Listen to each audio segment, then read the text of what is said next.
Good evening, ladies and gentlemen. Welcome back to ORL Online Racing League with me, George Morgan. Back again after our action-packed first couple of races. Obviously, last week we had a phenomenal race. The week before, should I say as well, Monza. Let's not forget. Let's go through the numbers first. I mean, Brazil and Monza, both classics. Jarno Watmir currently leading the charge at the moment. 2 wins from 2. And will it be 3? That's the big question. Obviously, we're about to find this out. Obviously, given the fact that we got such big names on the circuit, please don't miss anybody out. Let's not forget, Freddie Rasmussen is back yet again. We've also got the likes of Michael Romanidis making his debut this season for Williams. And so Williams really fielding a real strong lineup here today. I hope you're all keeping well in the chat, though. Very excited. Well, very excited myself. A lot of build-up. Certainly coming up. I'm also very excited to announce that we have got the return of my colleague Maku. Maku, how are you doing, sir? Yeah, thank you. I'm back. Yeah, I'm doing fine. Just sweating here in my room because it's way too hot at the moment. But yeah, I'm very excited for this Austrian Grand Prix. The last 2 Grand Prix were pretty exciting, and with this driver lineup, we can just expect another exciting race today.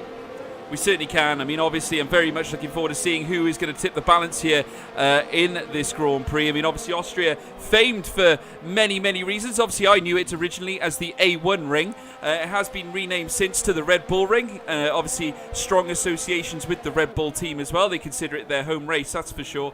And I'm sure that we're going to be seeing some good exploits. We're just waiting for the stream just to go live here, folks, and indeed it does. You can see there Bastek heading up towards the first corner, the first main corner, that being Remus. Obviously, there's a couple of hidden corners here at this Austrian circuit, but nonetheless, it's going to provide a real punchy, certainly in punchy contest here at the Austrian circuit for the Austrian Grand Prix at the Red Bull Ring. It's going to be absolutely brilliant. We've got some great teams, some great drivers lined up here, some real serious professionals, the likes of Michael Romanidis, who, like I said before, has just joined us. We'll join him for this, this lap of Austria. Just to give you guys a bit of a tour as he makes his way around the final corner, that being the Red Bull Mobile curve. He's now heading under the lights and very soon approaching turn 1. The recently renamed after the late great Niki Lauda curve. Making his way, heading around the corner, heading down the straight now, leading up towards what will be Remus. As you can see, you've got this little left-hand kick to take. You want to brake just around the 100, just 100 and the 50, in between the two almost, comes around nice and smooth indeed, making his way now on the back stretch, heading down towards Slosh Gold, one of my favourite corners on this track. And as he makes his way down to it, just brakes at the 100 or just after the 100 yet again. A little bit of a lock up there on the right-hand side, but Michael hangs on, nearly loses it. A little bit of oversteer, which would not have helped his cause here today as he now makes his way around the Roche curve, now the Verth curve, which is dead ahead. And as soon as he makes his way around that, turn 6 next, around the right-hand side, heading under the Fanatec banner that's just over the top of him there, making his way around the Rindt corner now. A very quick right-hander indeed. He wants to swallow some of the curve. Round the final bend, the Red Bull Mobile curve. Here comes Michael Romanidis. Alvaro Caratone's teammate Nelson 102. But so does Michael Romanidis. He replies and returns with a time of 102.649. And Steve goes P2. What a lap time, Maku. What a lap time. Yeah, they've already beaten the real-time record from Valtteri Bottas. But we know the game is always a little bit faster. So maybe we can see even see for some people going down into the 101s.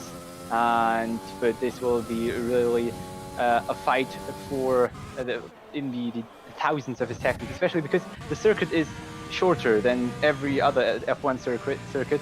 So you need to find as much time as you can because you have just very little opportunities to gain time.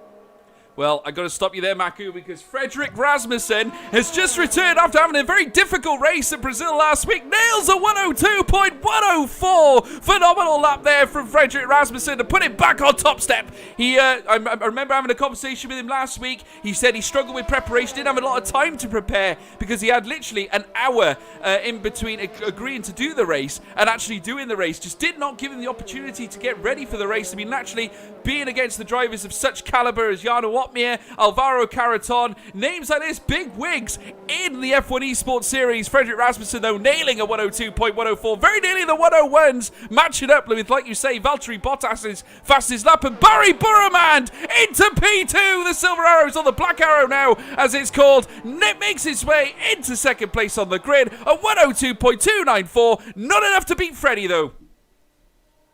No, he didn't beat Freddie yet, but we know the track is improving as long as the drivers go out there and leave the rubber there. And, we'll maybe, as I said, see some 101s. We'll just wait for it, and especially we wait for Jarno Opmeer to complete his out lap and to also set a hot lap, because he is one of the hottest candidates next to, of course, Barry and Frederick for the pole position. I mean, Barry and Jarno both have already won pole position, and now they're, of course, fighting to get the second one. Well, let's see what Jarno Opmeer can do now. He's just about to come on for his main lap now. Let's see what our current leader in this championship can do. Just making his way around the Niki Lauda curve now. Once again, you've got to try and swallow a lot of the curve. He does so indeed, and now he's going to be making his way up. He's going to be under a lot of pressure here, Maku, because naturally Frederick Rasmussen, certainly no slouch. We know they went close. They won the Constructors' title in the F1 Esports Pro Series last season. Did the Red Bull team, obviously him and amongst his teammates, the likes of Joni Tormela, being part of that illustrious group as well, as we now witness Jarno Opmeer making his way down the stretch, heading towards the next right-hander, Slosh Gold. And breaks in between the 100 and the 50. Probably broke a little bit later than a few of the other cars we've seen on circuit so far. Making his way up now round towards the Roche curve. And indeed taking it really, really nicely indeed. Swallowing a little bit of the bend on his left-handed tyres. Making his way around the Verth curve now. On the outset, round turn 6. Heading under the Fanatec banner. What can the Alfa Romeo do here today? Can he make it another pole position here and give him the best chance possible of securing his third victory this season, as he makes his way around the Red Bull Mobile curve? The paddock on the right-hand side, waiting in anticipation. Jarno can only scratch P4 at 102.419. That sticks him behind Josh Idawu, but ahead of Alvaro Caraton. Well, that's basically the front of the current championship, especially except for Frederick. But as you said, he had a bad weekend, not really, but a bad day last time. He had just 1 hour of preparation and got out in 15th, if I'm correct. And this time he really wants to show what he's got, and is currently sitting on pole. And now most of the other guys are on in laps or actual pitting and out laps. As I'm saying, Frederick Rasmussen is going for his second quick lap. Currently on to the first real main straight. Well, we're just watching Michael Romanidis now making his way around the next left. Obviously the double left-hander here at Austria.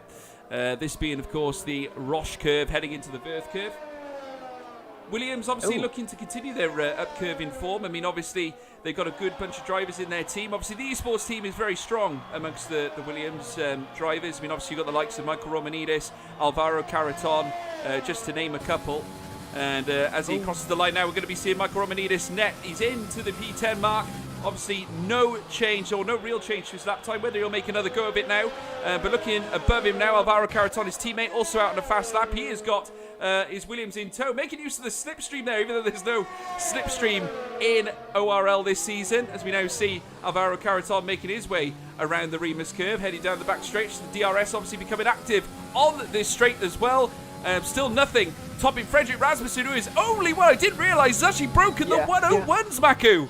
He just did. 14,000 phenomenal. of a second down to the 102 time. But yeah, first one going down to it. Maybe we see some other guys, Barry, Josh, Jarno. Those are maybe the candidates for going down into the 101s, but we see this time is very close to a 102, and therefore it's really hard to get at a 101 at all. I mean, that is just a real special number as we now witness Alvaro Caraton come up across the line. What's the Williams man going to do here? Moves up to P3, 102.354. Great lap time by Alvaro. Not enough to tickle the front row of the grid, though. That's still being occupied by none other than Frederick Rasmussen and Barry Burramand as well. So it's Red Bull and Mercedes at the top end, very much like today's Silverstone Grand Prix. I mean, obviously, we saw Max Verstappen take victory there for Red Bull, a victory that not many would have expected given the fact of where he started on the grid. Naturally, Hulkenberg was up in the P3 position at the start of the race. The two Mercedes obviously occupying the top spots. But what a victory that was for the Red Bull team, and Max Verstappen, I'm sure, will be proud of that. Frederick Rasmussen doing the business for them now as well. Can they make it 2 from 2 here today, Maku? Yeah, I think he will. And I think we will see him today at the top spots. We will see him today fighting with Barry and Jarno for these top spots. And as you mentioned, the real F1. Yeah, I'm really happy that I watched this Silverstone Grand Prix, or this 70th anniversary Grand Prix, however you want to call it, and not the last one, because last one was like Mercedes winning. Well, kind of boring these days, but I think this one was really interesting, especially with the strategies. I think it makes it interesting when it breaks all expectations, doesn't it? And I think that's what we want to see. But that's the benefit of esports. I mean, anyone can win as long as you've got the pace, because everyone's in equal cars. It's just a case of who is the better driver. Yeah, exactly. Yeah. So it's certainly something we're really coming to enjoy now as this season. I mean, obviously, Jarno Watmir currently dominating the affair. Down in P7 at the moment, though, because Tomek Peradzik and the two Haas drivers are in front of him. Not forgetting as well, Alvaro Carreton, who went up to P3. So Jarno's got a bit of a job on his hands here as he makes his way down towards Losh Gold. Can he actually move his way up? He's going to be pushing, and I can just see a lock up there on the right-hand side. That's not going to help whatsoever for Jarno Watmir as he now makes his way around the next left-hander now, that being the Roch curve. That being turn 4 as well. He's making his way around Verth curve as well. Please also post your predictions in the chat window, folks. We've just got, just over 7 minutes of qualifying remaining before we start the race. Obviously, I want to see what you guys think and who you think is going to be taking top spot here today. Jarno Watmir just going slowly there. Obviously, not happy with the way things are going. Could this be the day where we see a new winner this season, Maku? Yeah, this could be. I mean, it's basically time too. You know, you don't want to see the same winning always. I think it will be interesting if Barry or Frederick wins. But it will be the lowest qualifying finish of Jarno if he stays there in 7th, or even if it's just like 5th or 4th. So I think he will be really disappointed from his own what he did today. Well, I've got to say I've been really impressed with Barry Burramand recently. I've got to say he's been really battling with Jarno Watmir. We witnessed a classic, I say a classic in Brazil when those two met once again. Obviously renewing memories from last season where we saw those two tussling for the World Championship. Barry Burramand once again proving that he is not one to be taken lightly. I mean, I've got to say, I'm expecting big things from him today. Currently sitting P2, Freddie Rasmussen, the only one to break the 101s at the moment. And we witnessed Hayes, the other Silver Arrows, he's up on to P3. That means that Mercedes currently qualify Ps 2 and 3 in this classification. But can Barry break the deadlock, go ahead of Frederick? Can he break that crucial 101, Maku? Yeah, I hope he can, because that will make it really interesting, having two people in the 101s. And even though it is really close, maybe, I mean, he will for sure just take his time by a few thousandths of a second, because it's nearly not possible to go any faster in this game as those guys do. No, absolutely not. I mean, I've got to say, I'm just watching Frederick Rasmussen out now. It looks like he was just about to set another lap. Just obviously, I'd imagine he's quite happy with the one he's set at the moment. I've got to say, I can't see many people breaking the 101s. I mean, what a phenomenal lap time for Freddie Rasmussen. And what a response to last week's difficulty, because I know he was very disappointed with what happened at Brazil. I did, like I said before, I have a chat with him. Like I said, he wasn't fully prepared. But obviously he's come here today in full flight. He has done his homework, and it looks like it's paying off. I got to say, I can't look past him for the victory here, and certainly it's going to mean that a lot of these drivers really need to pick up their bags really and start really pushing. Obviously, Jarno Watmir, a major surprise being down in P9. He's really got to put in a serious lap before the end of qualifying. But his teammate, Nicholas Matteo, the big wonder kid that I've been speaking about since the start of the season, P4 for the newbie there, Maku. Yeah, but also look at the other two. Alvaro Carreton and Josh Ido just fought their way up in front of the two Mercedes. First was Alvaro Carreton in P2, then Josh and Nicholas came and joined him on his side. And I mean, those guys are all the time improving. If you just look at the time between Alvaro Carton and Nicolas Mateo, it's 6/thousandths of a second. It is literally slimmer than a fly's eyelash. It's phenomenal. Yeah. At the end, some of these lap times are just out of this world, Maku. I'm just watching now Barry Burraman, because he, I'd imagine, would want to come in. I'm not sure whether he's looking to come into the pits or whether he's actually going to try and set this lap. It looks like he is. He makes his way round the final corner. Can the Mercedes man tickle the top step once again, as we now see Barry Burraman come up towards the line? P3 for the young man. 102.186 puts him on the second row of the grid, just behind Freddie. Phenomenal lap, Maku. Phenomenal. Yeah, he's also in the very low 102s. But I'm sure he will, but we will not be happy with this result today. In qualifying at least, maybe in the race he can pull out something. You don't know. But yeah, I mean, Frederick is at the top, is showing the best he can, and I mean, I think he didn't even got his time again.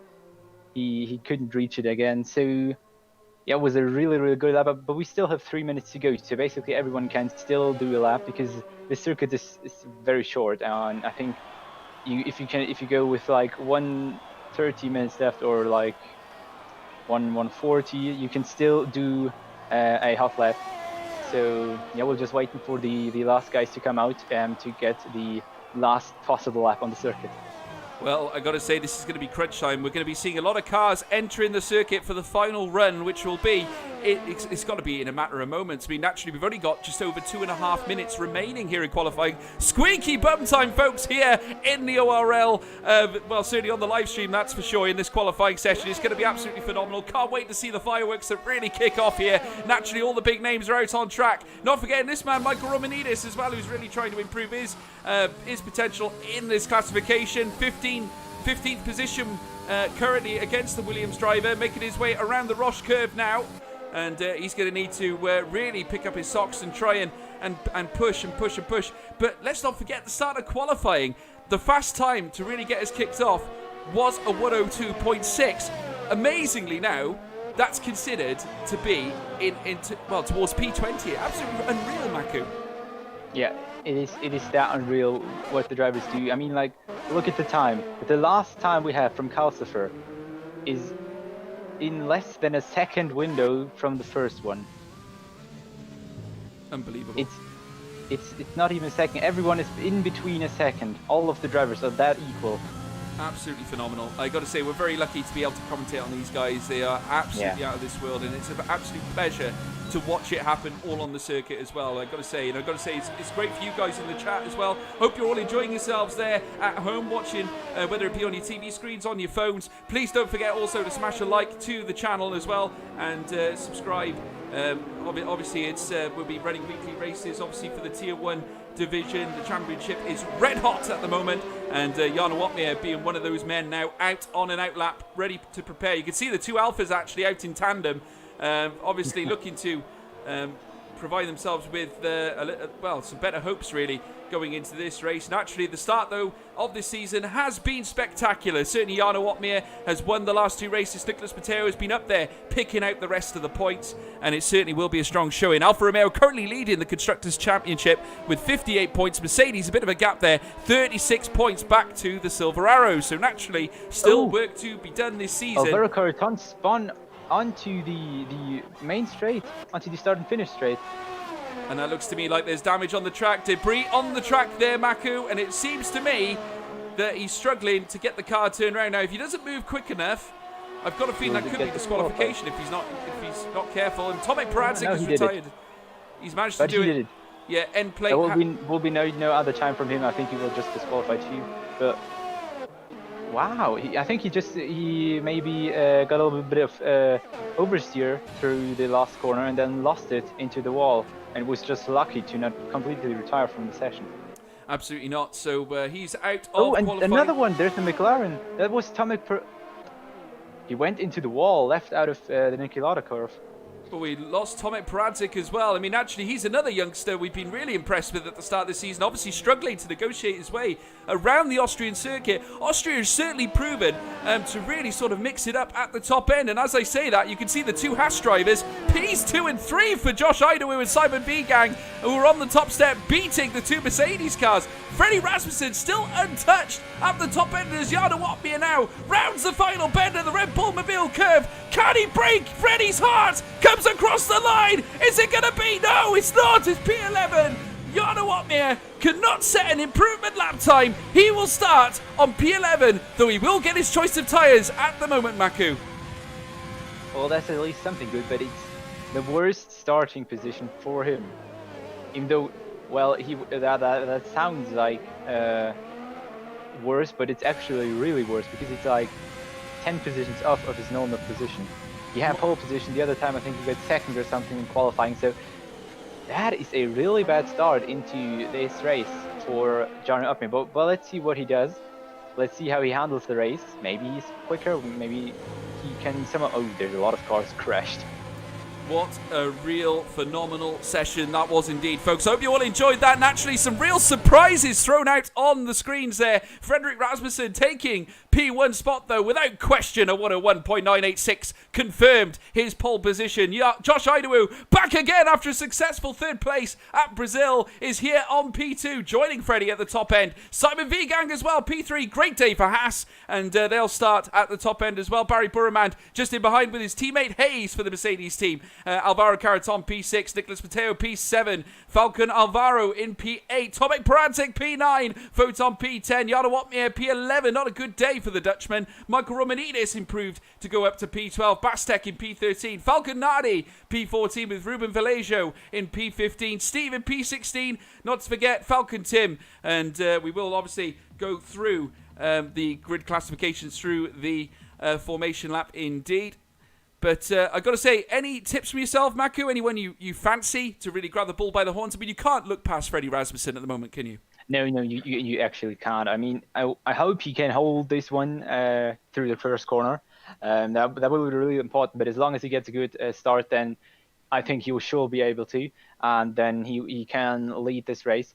But yeah, of course, everyone behind him, Alvaro Caraton, all these drivers having a first time a real chance onto the podium spots, because Jarno and Barry are so far back, which means just P11, and I'm actually not sure where Barry is, P4 or something. P4, yes, P4. I mean, I've got to say, looking at it, we've got a very big contrast compared to the first two races we had. Obviously, Monza and Brazil, very much the Jarno Watmir and Speed Barry performance, or the Barry Burman show, should we say. But now we've got Freddie Rasmussen at the top end with the two Haas cars, naturally that being Josh Idawu and Simon Vigang as well. So we're very much looking forward to seeing what these guys could do. Naturally, now they're out on the formation lap, which obviously occurs just before the start of the race. It'll be very interesting to see, as we now see Falcon Tim has been disqualified from... For what? That is interesting. Must have been some form of a collision. There's the predicted pit stop strategy. One stop strategy, softs to pit onto mediums around lap 13 to 16. Obviously, you can go slightly beforehand on the hards and go to the end. It's going to be very interesting to see which strategy these guys pick. Obviously, damage can have a dictating opinion on what happens in terms of strategy, but I'd imagine it would be a straightforward softs mediums strategy for a one stop. Certainly for the front runners, but obviously for the guys from P11 onwards, they have got their pick of the tyres, Maku.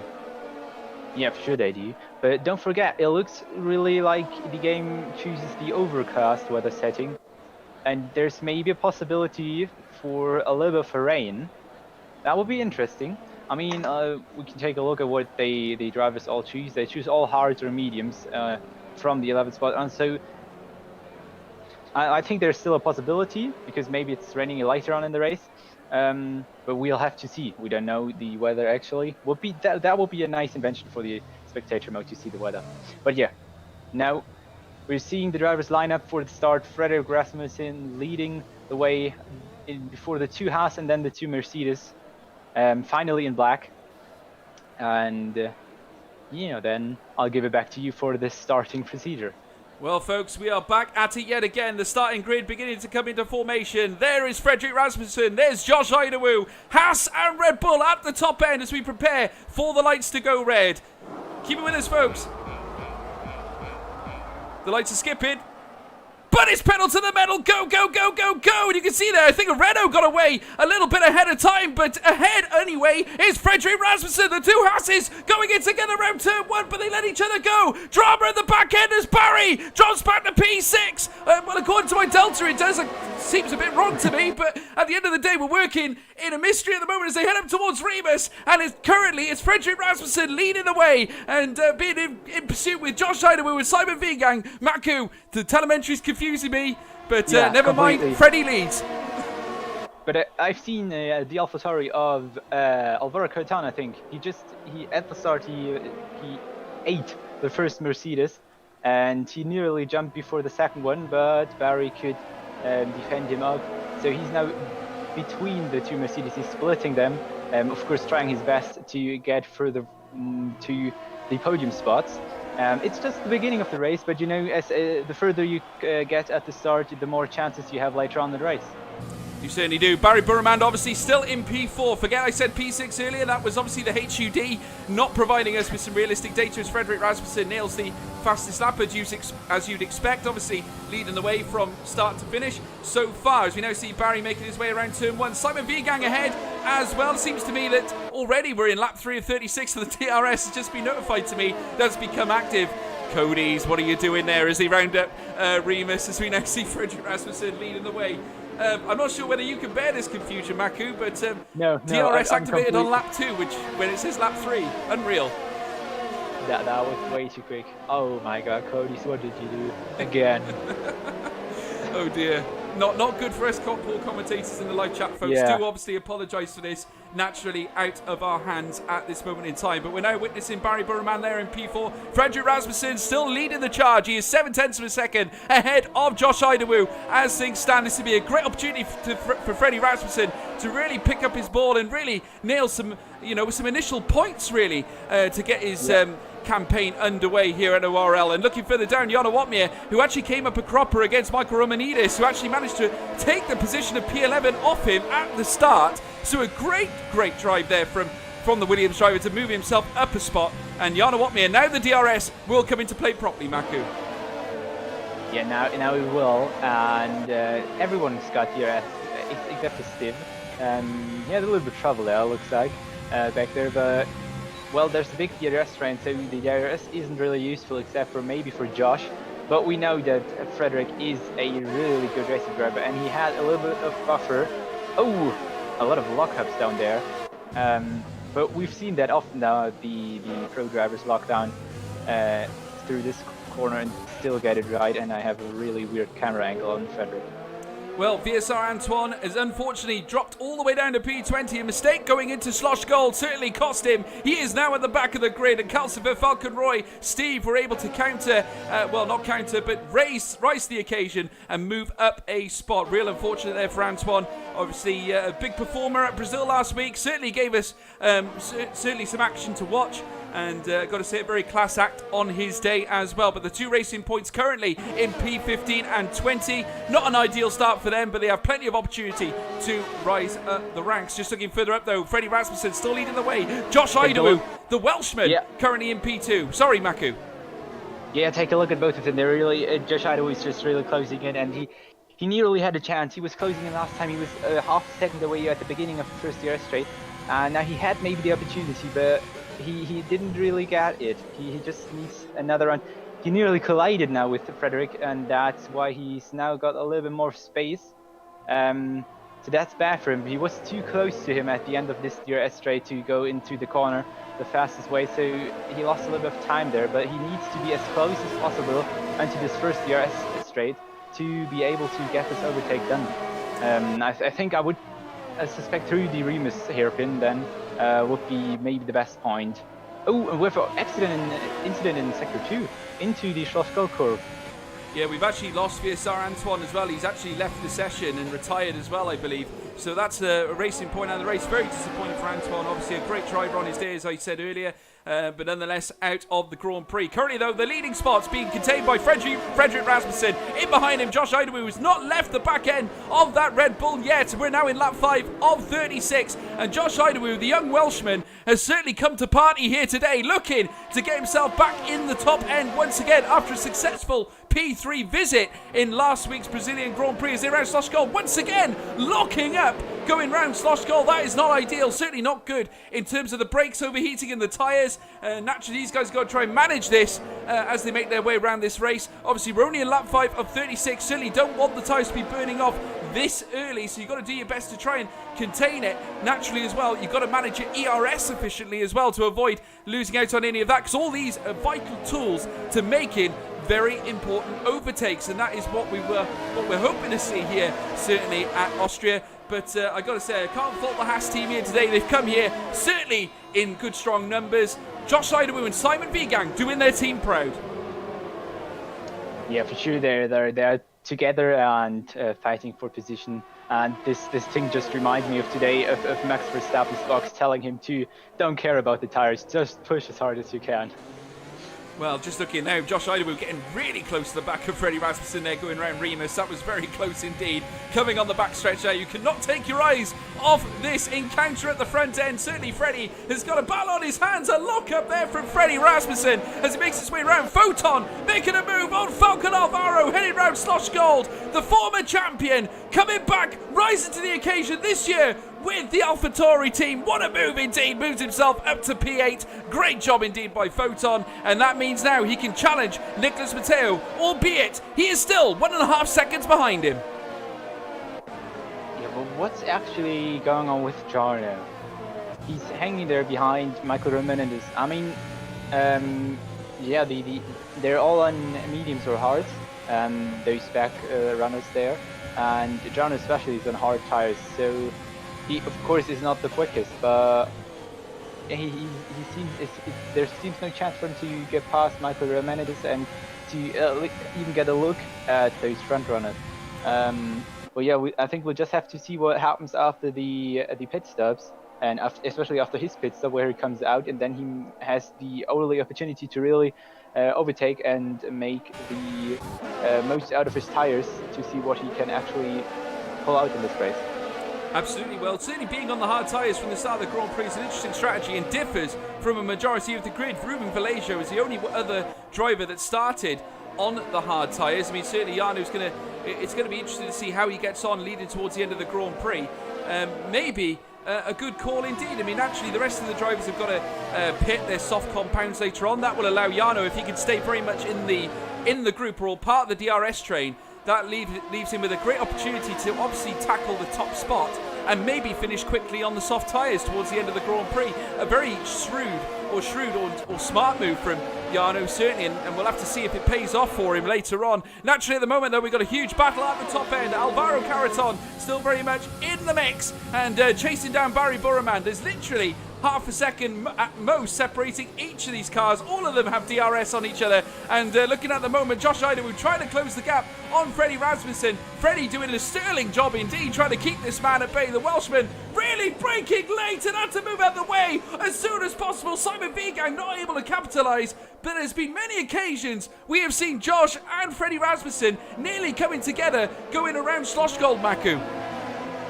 Yeah, maybe Simon just had a bad chance. I think Simon is, I don't know if they're communicating. I hope so, of course, because it's always good for team colleagues to communicate, at least when they're pitting, because pitting at the same time will be really shame.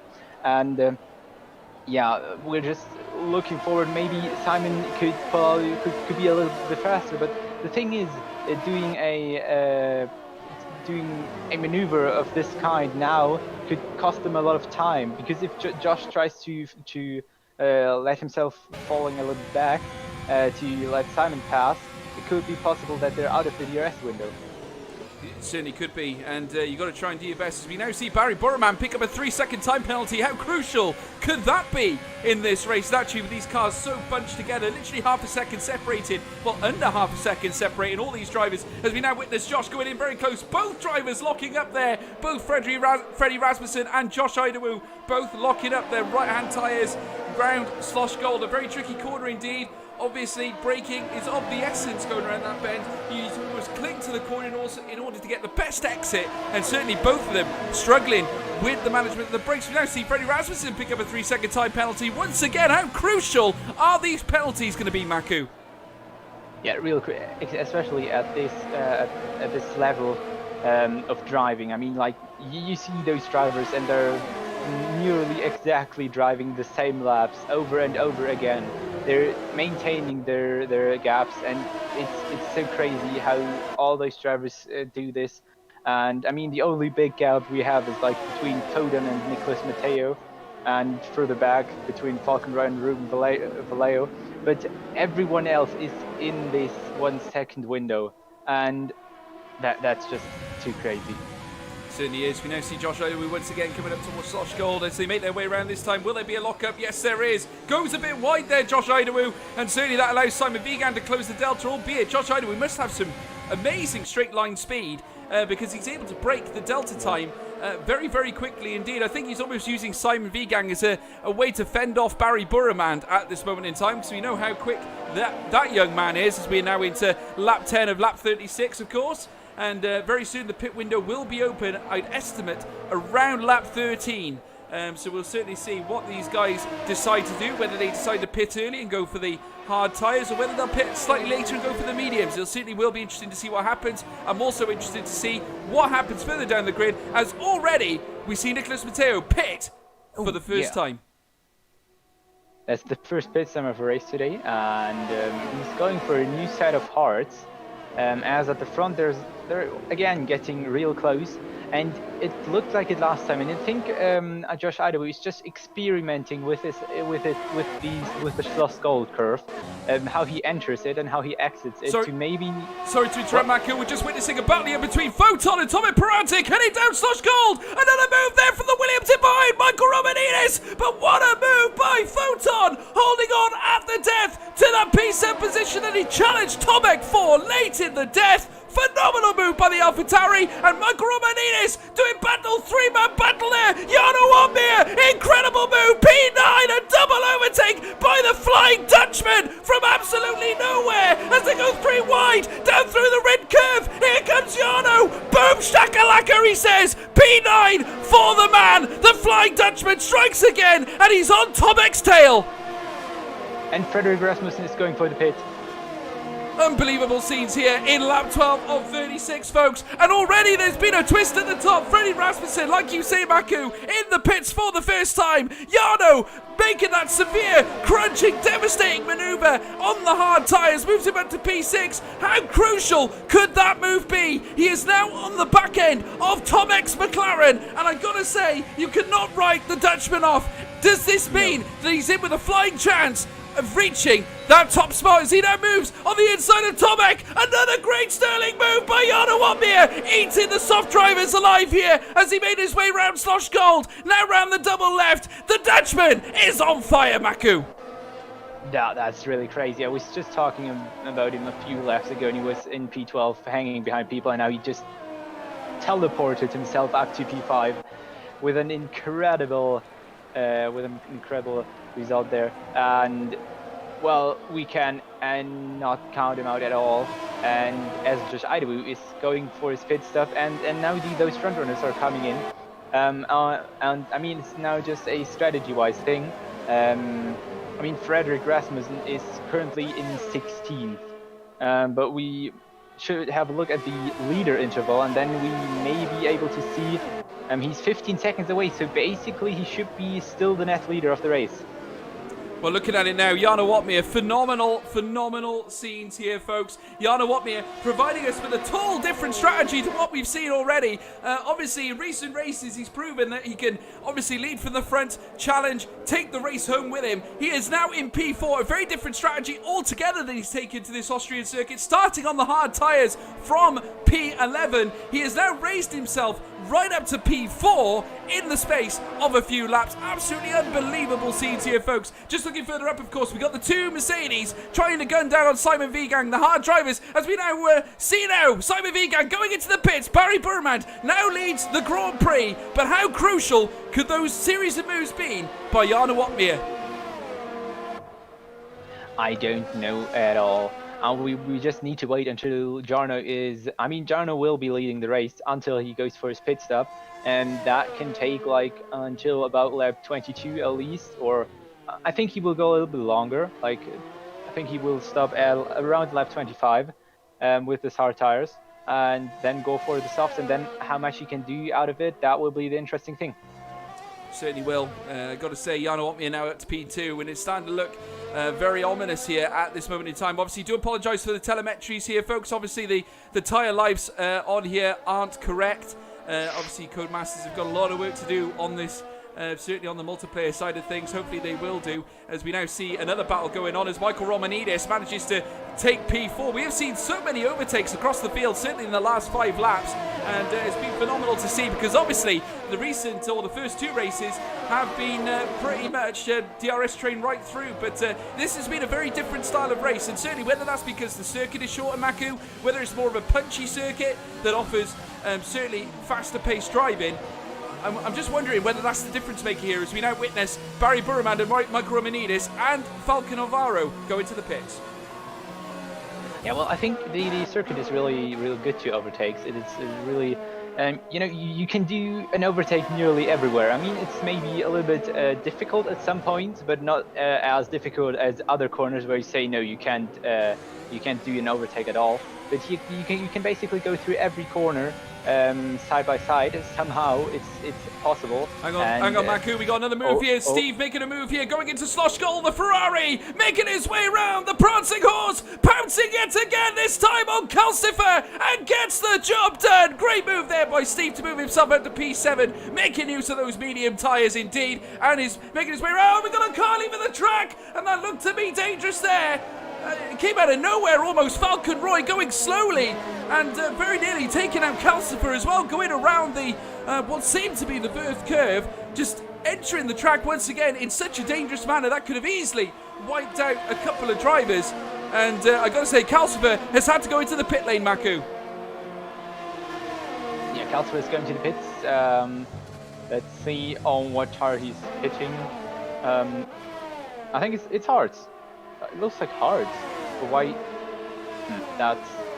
It went from mediums to hards. Well, it's an early pit stop, so it's his only chance, and he just tries to save this one. And yeah, it did not went very well for him. But yeah. Well, it's battles all over the circuit here, folks. The gaps are really starting to become clear. As you can now see, the deltas are so spread apart now.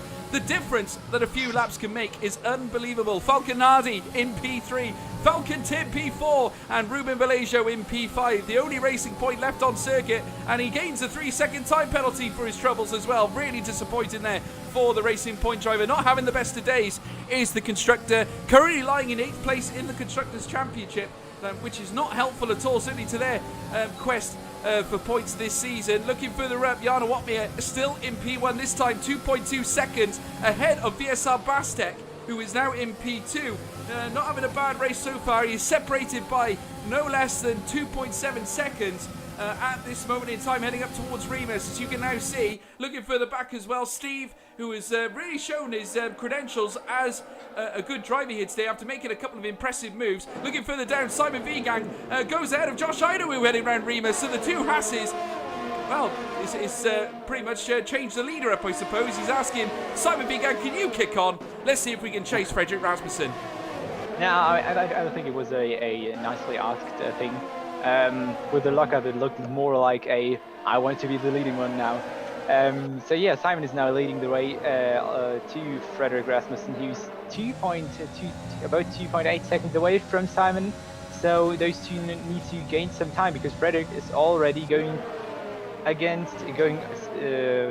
past his teammate. That was more of a nicely maneuver, letting him pass, and he's now fighting up to Stiff. He's now already dangerously close to the podium spots again. So maybe he's already there before the first guys are going to the pit stops.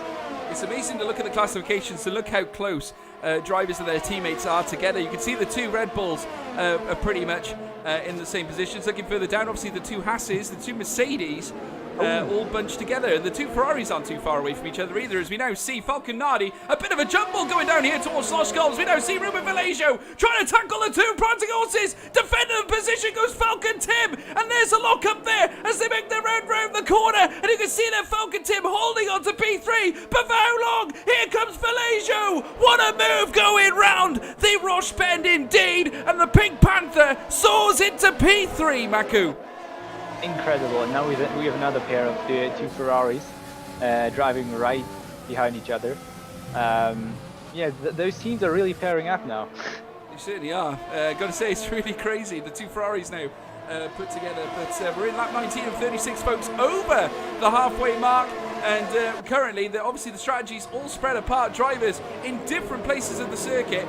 Just looking further down, you can now see that the two Haas drivers are trying to close up on Falconroy. Freddie Rasmussen has already managed to move himself up the field. You can now see him all over the back of Steve now, heading up towards Remus. Cutting down the inside goes Freddie Rasmussen, almost making contact with Steve's teammate there, Tim. But the switchback from Steve activates, and he retakes his position. Diving on the inside goes Freddie Rasmussen, heading down towards Slosh Gold. Will he make the move count? Yes, he will. A lock up on the inside. He holds on. P5 for the Red Bull driver. Phenomenal move, Maku.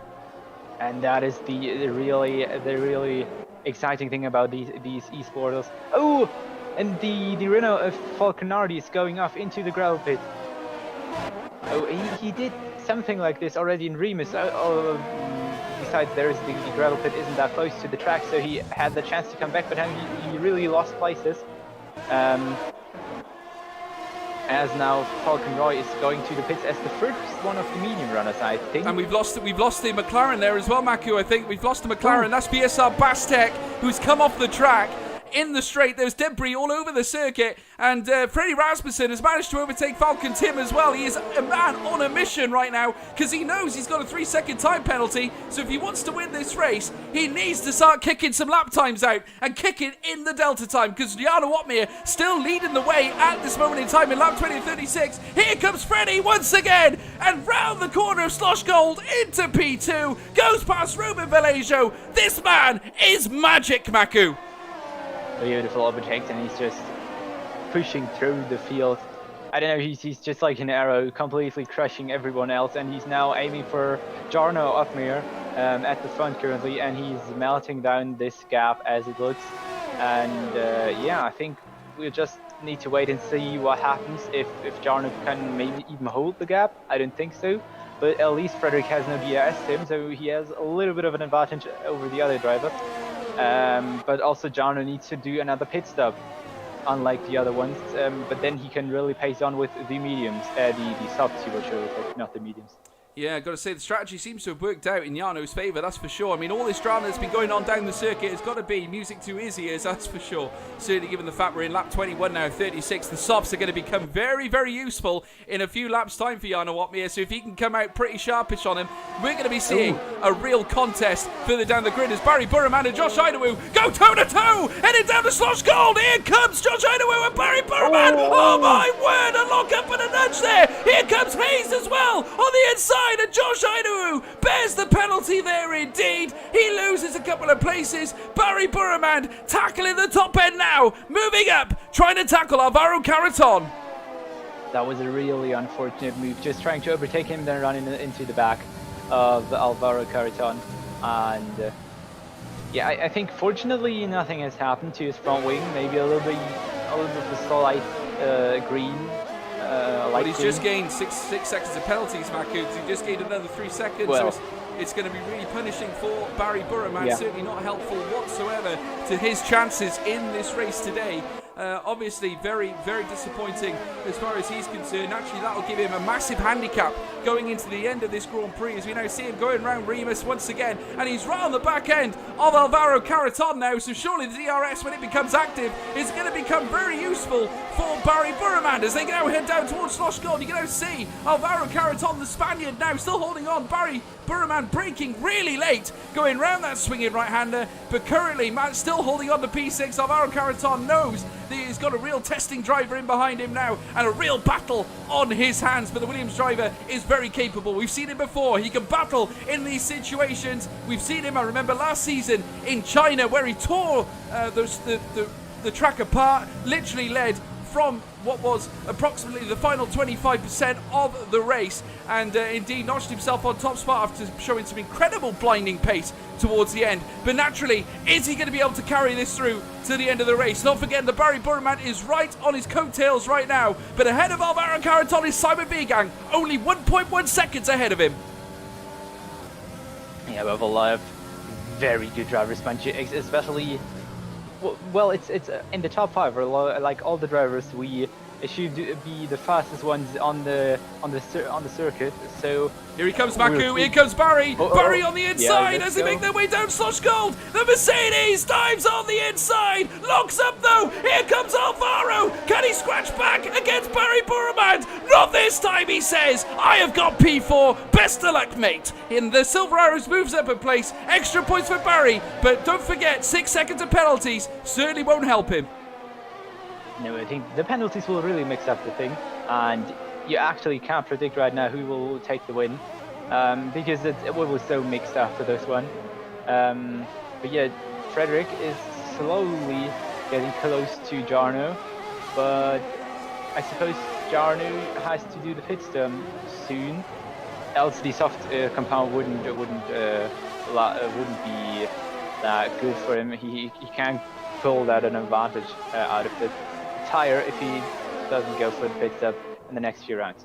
Well, I got to say, the way the race is set at the moment, Maku, you cannot look past Jana Watme. And as I say that, Alvaro Caraton really coming to blows now. But looking behind, you can see that Hayes and Josh Hideaway are now doing battle, heading down towards Slosh Gold. The battles keep on coming, folks. And you can see there the Williams of Alvaro Caraton blocking off the gap there, trying his best to hold off Josh Hideaway. Hayes losing out of position as well. But what a phenomenal scene here, heading down Slosh Gold into the Roche Bend now, into the Verth curve very shortly. But what an absolute phenomenal move there for Josh Hideaway to move up a spot. The man has really impressed me, the Welshman, my fellow countryman, moving himself up a spot. Phenomenal scenes here. But the way the race is set, Maku, you cannot look past now. Jarno has effectively turned this race on its head now. The strategy, as we all predicted, as he now pits to no doubt go onto the soft tyres, it certainly twisted this race all on its head. Yeah. I said lap 25, here's lap 25. Jarno goes for the pit stop, and we'll see. He's going, of course, for the softs. They are not 24 laps out, as the telemetry tells us. But they're fresh, and he will make use of it as good as possible, and he needs to fight up 10 places. I mean, he's already 1 place up of his qualifying position, and he can only gain from now on. Well, he's in the points as well, so whatever happens... going for the next one, for Alvaro Caraton. Well, we can now see a lock-up there for Josh Hideaway. He's managed to make the move indeed, so well done to Josh Hideaway, showing that quick turn of foot now. The hard tyre is certainly starting to pay off, but naturally he's going to be hard-pressed to catch up with Barry Burman, who is on the mediums. I don't think he's been on them for that long, and albeit I think he's got quite a few laps remaining on them where they still will be quite effective. But we have to keep an eye on Jana Watme's delta time, because he's eating away at the gap between him and his teammate Nicholas Matteo. Look at it now, half a second in the space of like a sector. Phenomenal scenes there from Jana Watme. The pace is unreal with that man, the Flying Dutchman, certainly proving that he is just that here in lap 26 of 36. 10 laps left. Jarno's got to put in the best 10 laps of his life if he wants to tickle the top step here, but certainly you can't write him off, as we now witness Alvaro Caraton and Hayes battling up towards Remus now, as we now see, here comes Hayes on the inside. A very comprehensive move indeed, gets it done in lap 26. Well done him. Yeah, of course, and we will always see great battles at the front. Switch back! What a move on the outside of Slosh Gold! Here comes Hayes again, battling toe-to-toe with Josh Hideaway. It continues here, Maku, but it's not enough just yet, as they round the Roche Bend once again. Look, who's the Alpha behind? No, it's a Williams. Oh, that's Alvaro. I'm so confused right now. The greenage is so totally twisted. It was totally different to what we started with. Well, I say that. It's not totally different, but the manner in which the cars are driving on circuit, we've suddenly gone from a very calm, quiet race to, you know, let's just open the book and thrash it out. You know, I mean, Yeah, the guys are now mix-up. starting to throw punches at each other. It's a very a bit of a wave there from Hayes there, nearly losing it around turn 1 there, which could have been costly as we now witness Alvaro Carreton trying to close up on the Silver Arrows and regain a position. But currently, Barry Burman has managed to close the gap on Simon Vigang as well. He's within a second, Maku. Oh yeah, that's crazy. Yep, he's for sure looking for that spot. Well, I think next lap will be a great possibility for it. Well, but also those three aren't giving each other a bit of peace on the track. Josh Idaho, Hayes, and Carreton. Well, as far as I'm aware, until the end. As far as I'm aware, the way I see things right now, Barry Burman has got a 6-second time penalties. You got Freddie Rasmussen, who's got 3 as well. Simon Vigang currently is winning this Grand Prix as things stand. So this could mean serious points for Haas. Josh Idawu will also come into the top end. So Haas really have a great opportunity to really score some serious points in this race, should things stay the way they are. But let's not forget, Jarno Watmir now has managed to surge up on his teammate. Don't forget, he's on the soft tyres now as they round the Lauda curve. And look who he's got in front of him. He's got Nicholas Matteo, Tomek Paradzik, not forgetting Photon, who's just ahead of him. And you can now see Nicholas Matteo letting his teammate through now. Team orders there by the Alfa Romeo team. And certainly a very sensible way to do it as well, as we now see Jarno cutting round the Remus corner. And indeed looking extremely good, extremely punchy, extremely positive. He is now surging up on Tomek as they now make their way down towards Slosh Gold. Here comes the Alfa Romeo. Can he make a crucial move? Not just yet, he says. I'm going to stay patient. A lock up from Tomek. Maybe an outside opportunity here for Jarno Watmir now. Moves in on the inside. Can he make the move going into the Roche bend? Yes, he can. They're going in tandem and he gets it done. The Dutchman strikes once again. Comprehensive move by Jarno Watmir. He will now be chasing Photon for P7. And while Jarno fights his way back to the front, we had both Mercedes overtaking a Haas car.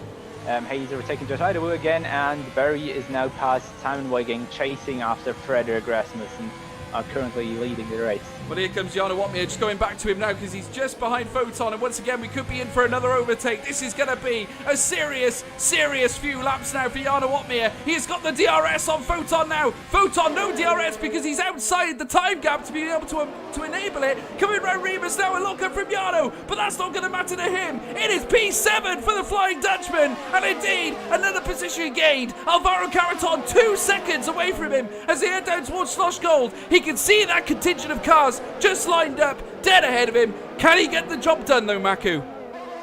Yeah, I mean, he's quick as hell on those softs, and closing in those 2 seconds. He did it on his teammate with over 3 seconds of a gap, and for sure it will be not much harder to close in on Alvaro Carreton, currently driving on the hards. Can you believe it that Slosh Gold, Jarno Watmir was 2 seconds away from Alvaro Carreton. He's now 1.2 seconds away, 0.8 of a second within half a lap. That's unbelievable pace. And he may, I don't know, where's the DRS detection point? Oh, there are 3 DRS detection points, so maybe in the next one he gets already the DRS. Yeah, he's now in the second. He could get DRS on the last DRS zone already. You'll be getting really close towards the back stretch now, which we're about to enter as he rounds Remus. You can now see ahead Alvaro Carreton and Josh Idawu having a battle of their own here. You just can't keep your eyes off this though. I've got to say this is a very different strategy to what we're used to from Jarno Watmir, who's so used to leading from the front and taking it home. But this is more of a strategy battle in this case, and I've got to say he's entering every corner with clear-cut pace, precision and excellence. I've got to say, if he gets it done here, I will not be surprised as he now rounds the Roche bend, soon to be the Verth curve, and well, very soon the red corner. He's literally just under 0.4 of a second behind Alvaro Carreton. Now he's going to be in with a great chance of gaining yet another position here. You could gain another few positions with the way these drivers are stacked at the moment. He's got Alvaro Carreton, Josh Idawu and Hayes as well ahead of him as we now witness them heading down towards the Niki Lauda curve. Jarno Watmir waiting till he reaches round the Niki Lauda curve to activate the DRS here on Alvaro Carreton as we now see him right in the slipstream of Alvaro. Obviously slipstream doesn't count in this race. These drivers got to use their pure metal as we now see a move here. A late lunge from Josh Idawu on what looks to be Hayes going around the right-hander. Cannot get it done though, Maku. Phenomenal scenes. But look behind him, Tomek and Photon are fighting for positions, and it looks like Photon safe this And Josh position. Idawu, a late break round Slosh Gold. Yana Wambia getting it done as well. P6 on the inside though. Hayes battling with Josh Idawu. Phenomenal. Oh, a wheel touch there. And very nearly losing it. Does go Hayes, losing it nearly at the front end. Yana Wambia now dead, right dead behind him. I gotta say, unbelievable scenes in lap 31. I cannot stop saying scenes here in lap 31. Absolute scenes with five laps left to go. Unbelievable, Baku. I'm sweating buckets here. Just watching this, I cannot believe what we are seeing. This is such a different Grand Prix to what we've seen all season. The overtakes have been unreal. I think we've never seen that much overtakes. It's like, I think there's never been a lap without a real overtake. It was just pure stress all the time. The drivers really chasing each other. But this is what we like to see as Hayes goes for another late lunge on Josh Idawu. Here comes Yano. Yano on the inside out of nowhere. RKO out of nowhere, says Randy Orton, as we now see Yano on me in P6 trying to move up on Hayes. He has got the pace. He has got the dedication, the power, the precision. Into Slosh Gold. Makes the move. Takes Hayes into P5. The Alpha is on fire. As well as the other Alpha who takes just P8 from Foden. And is now the one splitting the front leading group from the midfield with just 4 seconds of a gap. But well, we just want to see Jarno close into Josh Idawu and get this P4, so he can maybe take a glance to the podium. I think the way the penalties are set, Maku, he's very much in with a chance of doing just that, because if you look ahead of him, Barry Burman 6 seconds of penalties, Freddie Rasmussen 3 seconds. The way things are set right now, Simon Vigang is going to win this Grand Prix as things stand if it stays like this. Not forgetting as well, Josh Idawu in behind, he could get a podium. Jarno Watmere still very much in the mix as well. He's literally all over the back end of the Haas, makes a move on the inside with Josh Idawu with no DRS. Josh Idawu, Jarno Watmere getting the job done. Easy as you like, son. P4 for the Dutchman. Just a crazy Grand Prix, and yeah, I think really no one except for the first two have really penalties. Mostly. They mostly have just a few warnings, but they got away with most of it. And yeah, it's really hard for Frederick and Barry to keep those two top spots. Yeah, I got to say a big massive thank you to everyone in the chat window for being patient with us. I mean, obviously the telemetry system has not been quite right here today, but we've done our best to work with what we have, and we very much enjoyed calling this race for you. We hope you all enjoyed it at home as well. Please don't forget to smash your driver of the day votes on the straw poll that we have just included in the live chat for you folks. Don't forget to also leave a like and subscribe for more future ORL racing. Naturally, we're here every week. We got Split A and Split B, both of which occur on a Sunday night. Moving on to Thursday very shortly though, as AOR resumes with its usual Sunday evening time slot. Though I've got to say, watching this out on track, we certainly won't be missing this on a Thursday night, that's for sure, as they now make their way around on lap 34. Jarno Watmere certainly doing extremely well, crushing the time gaps once again between him and Simon Vigang. I am literally on the edge of my seat watching this right now. Simon Vigang in a battle of his own. You can now see Jarno Watmere in the distance coming into play, and I got to say, he must be looking in his mirror thinking, how do you stop this man? How do you stop him? As they now round into lap 35 of 36. Only 2 laps remaining as Freddie Rasmussen leads the contingent of cars around. But for how long? As he runs wide out of the Niki Lauda curve. Those hard tyres must be feeling maybe just a little bit slick right now. In behind him, Barry Burmand in P2. For how long will he be there, given the fact that he's got 6 seconds of time penalty? Simon Vigang certainly in the mix to win this Grand Prix, should things keep up. Though I got to say, Freddie might have done enough here, because of course, if he moves outside of the 3-second gap, he will still win this race, Maku. Yeah, he can, yes, but it's still about sandwagging Barry, just keeping close to him.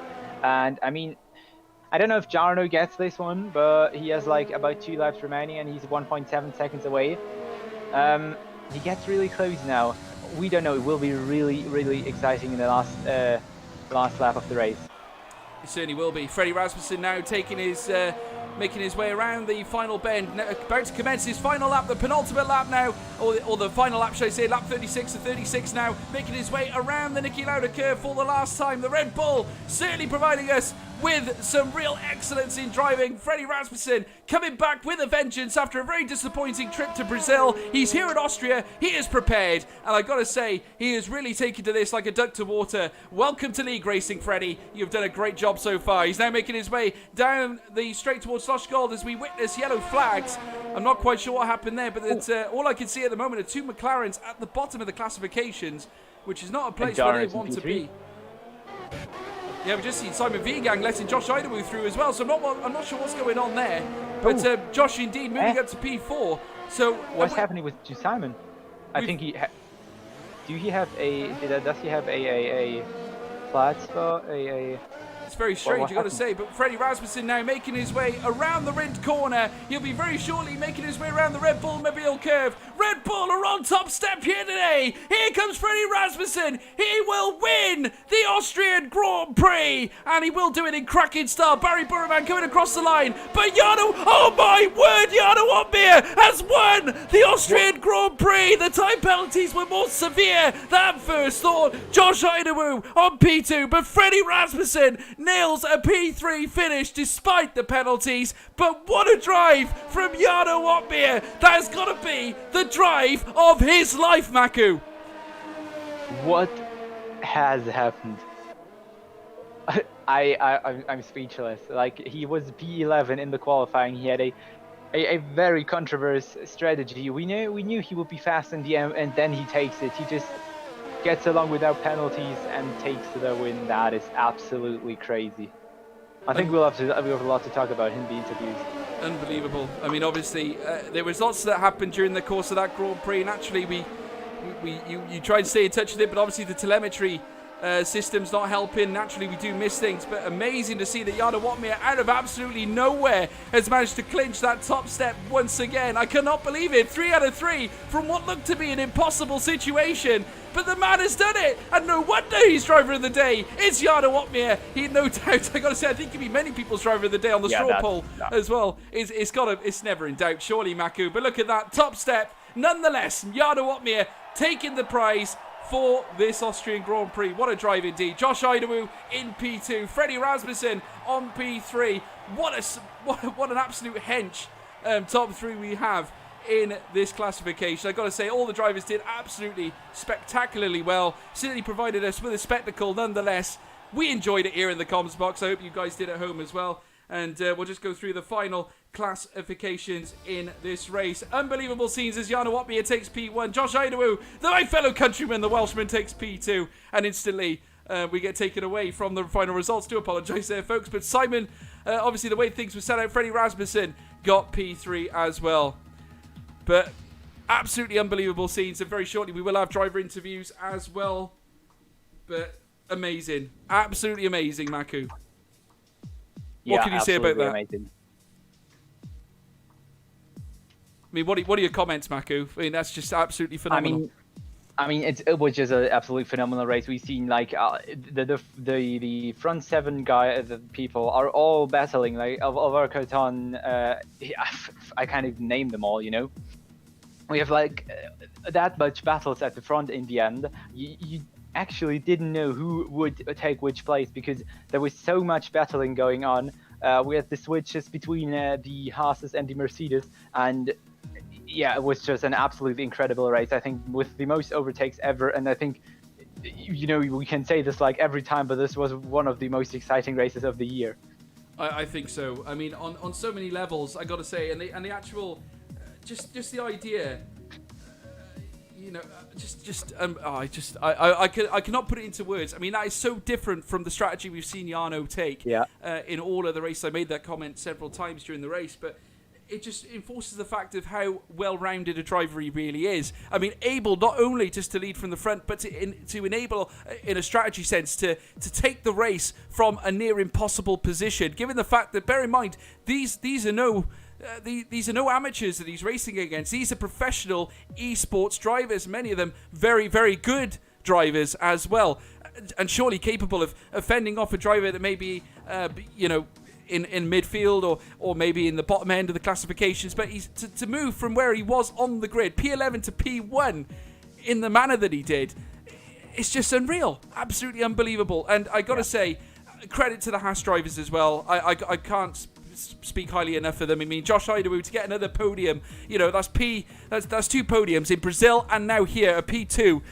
For the Welshman, absolutely unbelievable. Freddie Rasmussen, a great following from last week. Obviously, he wasn't happy with what happened last week. Penalties, though, just did not go his way. 6 seconds of penalties, no less, that really damaged his chances of taking the race by storm. But nevertheless, a great drive from him, and he pretty much led the way. Jarno Opmeer, we've seen him lead from start to finish in previous races, but it could only just go to show the drama that we have got in store for the rest of the season. I cannot wait to see what happens. Hopefully we will have the interviews very, very shortly. I'm just waiting in the midst. I mean, obviously, Maku, this is your first race back with us. Obviously, we talk about the quality. Yeah, we talk about the quality of this grid. What are your thoughts? Yeah, it's just unimaginable. I think you can't have a better one. And you've seen those guys are sticking to each other in those gaps from 0.3 seconds to maximum 1 second, and it's just amazing how these guys do this lap by lap, just staying exactly behind each other. And we've seen nearly no overtakes in the first half because just everyone was driving perfectly. As these pit stops came in, we just see a crazy mix-up. Everyone starts overtaking, and I mean, also especially with Jarno, we've seen just an excellent drive. I mean, he had to fight back to P11th, and he did this without even getting a penalty. I mean, he had to be that quick in the end to get those drivers at the front because his softs were also worn off as all the other drivers' tires. Well, I'm pleased to announce that Harry Potter is now in the live chat here. Jarno, that was unreal. Yeah, honestly, I expected to finish P2 after the Simon puncture, and I had to do 26 laps with 2 warnings. So yeah, it was sweating with this temperature, but yeah, I managed to keep it clean, stay off the track limits. Can I just say, which was crucial. It's not funny to play with my emotions like that during a race. I was there sweating buckets watching what was going on circuit. Naturally, I said to Maku at the start of the race, the hard tyres, a very shrewd move at the start of the Grand Prix. Obviously allowed you to be quick at the end while everyone's tyres were falling off. Was that the plan straight from the off? Yeah, that was the plan. I didn't have the start I wanted to have. I had a small incident in the hairpin, which cost me 3 or 4 places. But yeah, especially in the end on the softs, it was a bit frustrating that I couldn't show my true pace when the tires were there, because I constantly had to overtake people. And yeah, then once I was free to go to close the gap to Simon and Barry, then the tires were gone. So that was quite frustrating. And then obviously I saw Simon having a puncture going into the hairpin. And yeah, then I straight away asked the in-game engineer if Barry had a penalty, and 6 seconds. So I knew I was going to get P2, and I knew from before the pit stops that Freddie had a 3-second penalty. So yeah, I just had to keep those last 2 corners clean. And then I was just hoping when I crossed the finish line.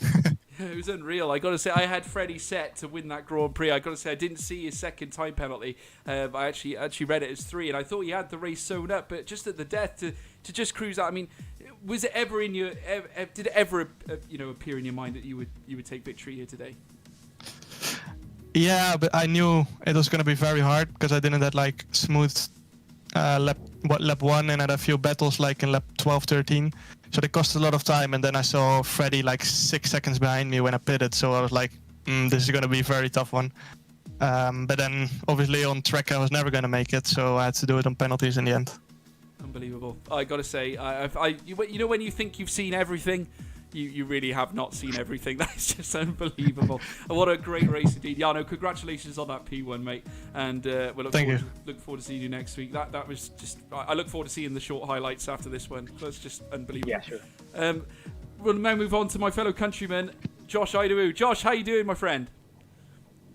I'm good, man. How are you? Oh, living the dream, mate. I got to say, did one for us, us Welsh people. I got to say, I love that. I got to. You were pretty much going toe to toe with Freddie at the very start. You must be happy with your performance. Yeah, it was going well. I was being told that people were getting penalties all around me, so I was in quite a strong position from the get-go, really. But yeah, first mistake we made, we pit a lap later than Freddie, and he got like a 1.5 second undercut or something stupid like that. And then we had everyone behind us, and it was still going well, considering, well, Freddie was going to go on to get 2 penalties, and we still had 0. But yeah, we got burgered down the inside by Caraton. He squeezed us on the exit, and then Barry and Hayes got past us, which cost me at least 2 seconds. It was pretty terrible. But yeah, I still thought I mean, I was going the to win say, was on the card. A battle in the midfield. I mean, given the going back to what you were saying about Hayes and all that lot. I mean, did that obviously damage your hopes? I mean, you must have been thinking as you got mixed up in that battle. Obviously, it became more and more difficult to concentrate on what was going on at the top end. Was that very much an issue with yourself heading it towards the end of the race?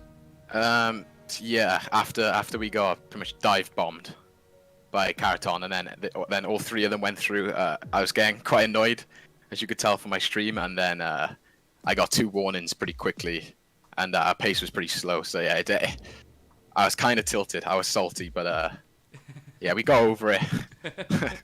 Good man. No, I got to say, it was an incredible drive from you, and certainly the best way you could have, well, near enough the best way you could have followed up last week's performance. 2 podiums for yourselves. I got to say, your Haas team are looking very strong, because yourself and Simon, obviously, 2 very, very good drivers. Surely you must have your sights set at least on maybe having a good shot at the Constructors' title this season. I mean, naturally, you've got, I'd say, Alfa Romeo, Mercedes and Haas certainly look like the standout groups of drivers. Obviously, Williams have got a good team as well. How do you reflect your Constructors' hopes for this season? We're trying to win. I think we can win, but obviously I had my PC crash, and then Simon had stuff happen to him in Brazil, and then now he was literally about to win. We were about to go 1-3, but yeah, he got the puncture. So I mean, we can definitely do it, but yeah, it's not going well. We were wondering what happened to him around Schloss Gold. It was a puncture, was it, that indeed happened? Because we actually missed that. We saw him spin on the track. It looked to me like almost like an engine failure, and I said, hang on a minute, we don't have engine failures here. I was thinking, what's going on? But no, we saw him spin around on the track, and it certainly was unheard of. But I got to say, you do look like you've got a good team set for good Constructors' hopes this season. What about yourself as a driver? You got obviously looking at the fixtures ahead and the future race. What's your plans? Have you got any goals you've got in mind going into the next few races? Well, before the season started, I was hoping to win it all, and then I seen the pace of Jarno and Barry. So now, realistically, I think Jarno's a bit too strong. Barry can be beaten, but like he showed today with his 2 penalties, he can be beaten. So maybe if we could challenge Barry, that would be decent. But Jarno, I'm not too sure. No, he's certainly a phenomenal driver. But I got to say, Tom, Josh, sorry, phenomenal race, great work, and we look forward to seeing more from you. I'm sure we'll see you at the top end very, very soon. Okay, thank you. Thank you. We're actually joined by Speed Barry as well in the chat. I mean, I'm not sure whether he's here for an interview. We'll bring him in anyway, because I'm very intrigued to hear about the 2 penalties. Barry, can you hear us? Hey man. How you doing? Hey there. Not really good. I was going to ask you about the 2 penalties. What happened? Yeah, it was a frustrating, because without any penalties, I could even win. But the track is like, you can get a penalty in every corner, and like I was using, I don't know, like I think my setup has a little bit problem in the dirty air, and I had a massive understeer. Like I can really say I got 6 warnings, and all my warnings was on the dirty air. And yeah, it is so frustrating, because it wasn't a really bad race for me, because I finished P2 and then because of penalty P5, so not really good. But I can't do anything, so I have to really keep practice better, keep practice more, and just back for I think the next race is gonna be Australia. Yeah, so obviously looking ahead, I mean, naturally, I suppose you've got to forget about what happened here today. I obviously spoke to Josh about plans for the forthcoming races. Where do you see the likes of your team going? Obviously, Mercedes. You're currently before the race, you were in P2 in the constructors standings, so obviously you could still very much challenge there. You've got a very strong teammate in Hayes. Where do you see your season going over the course? Because obviously the grid this season is absolutely out of this world. Yes, but Gigi to Jarno, he just wins 3 races in a row. Fantastic effort, to be honest. But I will practice so much more. Like, I really want to find some extra 10th because I really want to win the next race for sure. So I'm gonna do my best and be back really stronger. Great stuff. Well, I hope to see you there again. I mean, obviously, we'll look forward to seeing you in the next round. And I've got to say, well done once again on providing a spectacle for us to watch. And we'll look forward to seeing you next week. Yeah, thank you. Great stuff. Maku, another great stream, another great race. Obviously, burdened a little bit by Cody's mischief once again. But nonetheless, the performances on track were phenomenal. Yeah, we just seen amazing drivers doing their laps on this Austrian Grand Prix, and I think, it was another crazy race, and I'm so happy to commentate alongside with you, and I hope we'll see a lot more of these races throughout this season. And yeah, let's see, especially with the 2 new tracks. We know them, but we don't know much about them performing in Formula 1. So yeah. Absolutely. Well, we'll look forward to seeing you next week as well for more coverage. Obviously, it's a pleasure commentating alongside you as well, Maku.